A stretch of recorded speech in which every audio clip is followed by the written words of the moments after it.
Bonjour, bonsoir, chers frères, chères sœurs. Nous avons l'habitude d'entendre un mot, mais dont nous ne maîtrisons pas la profondeur. Le mot sacrifice. Et c'est facile d'entendre. Je crois que quoi qu'en soit notre obédience religieuse, nous entendons trop ce mot. Et surtout si nous sommes chrétiens. Jésus a fait le sacrifice suprême. C'est ce que nous entendons. Son sang a coulé pour que le monde soit sauvé. Oui, son sang a coulé pour que le monde se sauve. Cette phrase est bien. Mais le monde n'est pas encore sauvé. Parce que chacun doit réussir à se sauver. Le sang du grand maître Jésus a coulé. Mais vous n'êtes pas encore sauvé. Parce que vous devez prendre la décision de vous sauver. Donc, le sang coulé pour que le monde se sauve. Alors, le sacrifice, c'est quoi? Étymologiquement, le sacrifice est formé de deux mots. Le sacré et office. Ça veut dire, le sacrifice veut dire l'office du sacré. L'office du sacré. Alors, l'office du sacré, c'est quoi? Ça veut dire la maison, le travail du sacré. Si votre vie ne prend pas en compte cette dimension des choses, vous êtes un vulgaire. Et je vous le dis en vérité, vous êtes ordinaire. Si vous n'êtes pas dans l'office du sacré, vous êtes ordinaire. Or, si vous êtes ordinaire, vous allez vivre de façon ordinaire. Vos propos seront ordinaires. Si vous êtes artiste, même vos œuvres seront ordinaires. Si vous êtes joueur de football, même votre jeu sur le terrain sera ordinaire.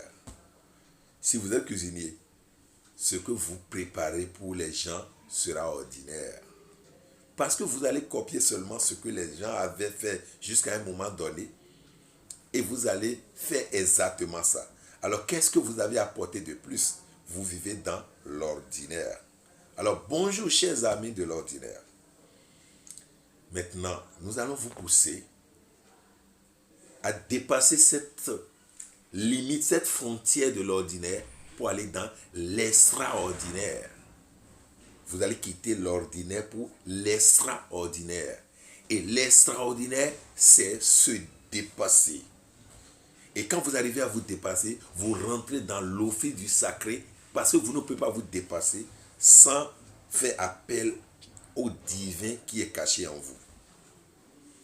Et alors, les sacrifices qui sont faits, ce n'est pas seulement acheter poulet, acheter mouton, parce qu'on prend tout comme la tradition le fait et on s'accroche à ça en disant voilà le mot veut dire cela. Non, le mot ne veut pas que dire cela.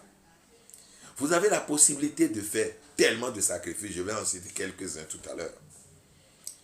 Mais il faudrait que tout ce que vous faites fait appel au sacré qui est caché en vous. Même si vous voulez offrir quelque chose à quelqu'un, vous voulez offrir un service à quelqu'un, faites-le de façon sacrée, c'est-à-dire faites-le de façon amoureuse, de façon désintéressée. Faites-le comme si c'était Dieu qui le faisait. Vous êtes dans l'extraordinaire. Alors, si vous faites quelque chose à quelqu'un et vous attendez quelque chose en retour, vous êtes dans l'ordinaire et ce n'est plus de sacrifice. Autrement, vous avez déjà le retour. Et le grand maître Jésus-Christ l'a dit, je crois bien, dans Matthieu 6. Si vous priez en vous mettant debout pour crier dans vos synagogues, le retour est déjà là pour vous parce que ce que vous voulez, vous avez trouvé. Mais si vous priez dans le calme, regardez dans le calme qui est le symbole du sacré, vous trouverez facilement Dieu, ce Dieu en vous. Lorsque vous vous sacrifiez pour les autres de façon désintéressée, vous attirez le bienfait de l'univers sur vous. Tout l'univers se met en mouvement. Et tous les anges, les archanges, les principautés et les dominations se mettent à manifester leur joie parce qu'il y a quelqu'un qui les imite. Parce que ces hiérarchies spirituelles travaillent tous les jours pour que votre conscience s'élargisse davantage afin que vous puissiez poser des actes qui reflètent le visage même de Dieu. Malheureusement, le monde est encore dans son ténèbre et que c'est quand on va acheter poulet ici pour l'égorger, tuer mouton là-bas qu'on se dit qu'on est en train de faire du sacrifice. Ça, c'est un niveau de sacrifice. Mais c'est quand le sacrifice vient à votre dimension et que c'est désormais vous. Je ne dis pas que vous devez vous donner à l'abattoir pour faire comme Jésus avant qu'on ne parle de sacrifice sur vous. Mais vous pouvez faire quelque chose pour l'épanouissement du monde tous les jours. Faites à ce que votre présence dans une maison plaise à tout le monde. C'est un grand sacrifice. Vous êtes dans une maison et déjà à 7 heures, on sent que vous n'êtes pas là. C'est-à-dire on sent votre absence. Vous êtes quelqu'un de bon. Vous n'êtes pas quelqu'un de bon parce que vous gênez tout le monde et vous n'êtes pas là et on sent votre absence et on se dit waouh, heureusement il est parti. Ce n'est pas de ça que je parle. Je dis, on se lève, on se dit bientôt nous allons voir tonton, nous allons voir tanti. Tanti va sortir tout à l'heure. Ou bien tout le monde est triste et vous amenez la joie dans la maison. Vous êtes en train de vous sacrifier. Le problème vous affecte plus que tout le monde, mais vous faites en sorte que tout le monde retrouve le calme. Mais votre dimension de sacrifice est grande. Et vous avez besoin de cette dimension de sacrifice pour profiter de la vie. Autrement, vous existez, vous ne vivez pas. Vous existez, vous ne vivez pas. Lorsque vous arrivez à faire ce que je dis, vous n'avez même pas besoin d'aller sacrifier, immoler, quoi qu'en soit la fête, vous n'avez pas besoin d'immoler ceci et cela, pour que déjà toute la lumière du monde soit sur vous. Et donc vous voyez tout clairement. Même chaque cellule de vous voit tout clairement. Et lorsque tout est vu clairement, ce qu'il faut feinter est feinté et ce qu'il faut prendre est pris. Je vois tout. Alors, les petits détails sur la route, je les ramasse en bien. Et ces mêmes petits détails qui peuvent me créer des ennuis, je les fais parce que je vois tout. Et pour voir tout, il me faut une lumière suffisante pour voir tout. Alors, entre-temps, je n'avais pas fait la culture de cette lumière. Comment je vais voir? Et puisque tout l'univers, le monde aujourd'hui est dans les ténèbres, et le grand maître Jésus l'a dit, les aveugles qui conduisent les aveugles, ils ne cherchent même pas ce qui est sur la route, ils ne peuvent pas trouver. Et puis le maître dit, ils vont tous dans un trou béant. Alors si vous pouviez être juste un boy, vous allez éviter le trou béant, mais vous avez la peau de voir quelques bribes de bénédiction qui traînent sur la terre. Maintenant, c'est quand les gens accumulent les problèmes encore et encore et encore par leurs mauvaises pensées. Je mets pensée au pluriel. Par leurs mauvaises paroles et par leur mauvais comportement, qu'à un moment donné, ils ont besoin d'une lumière. Et en ce moment-là, ils courent pour aller chercher peut-être, négocier une torche ou ceci et cela, alors qu'eux-mêmes constituent déjà debout le soleil. Vous êtes soleil et vous avez besoin de torches pour bouger. Ça veut dire que ça ne va pas. Et c'est pour cela qu'on est obligé de faire cela, ceci et cela. Faites en sorte que le monde qui vous entoure trouve la paix. C'est un sacrifice qui est énorme, grand. Dans la maison, à la sortie, au boulot. Ne cherchez pas ce qu'on dit sur vous. Cherchez ce que vous pouvez faire pour les autres.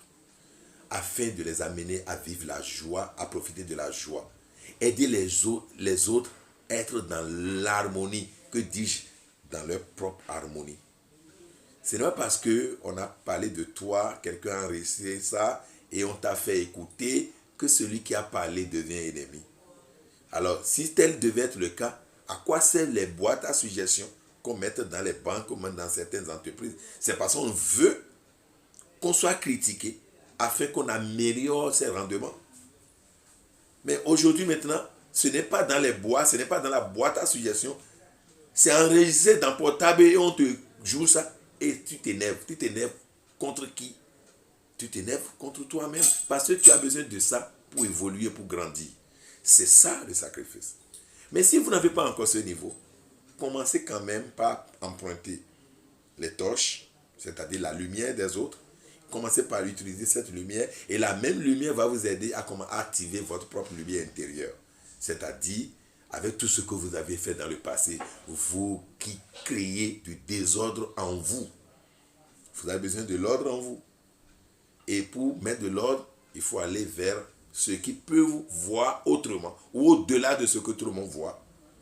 En Afrique, nous avons le Fa qui est l'éclairé par excellence. Allez vous faire consulter.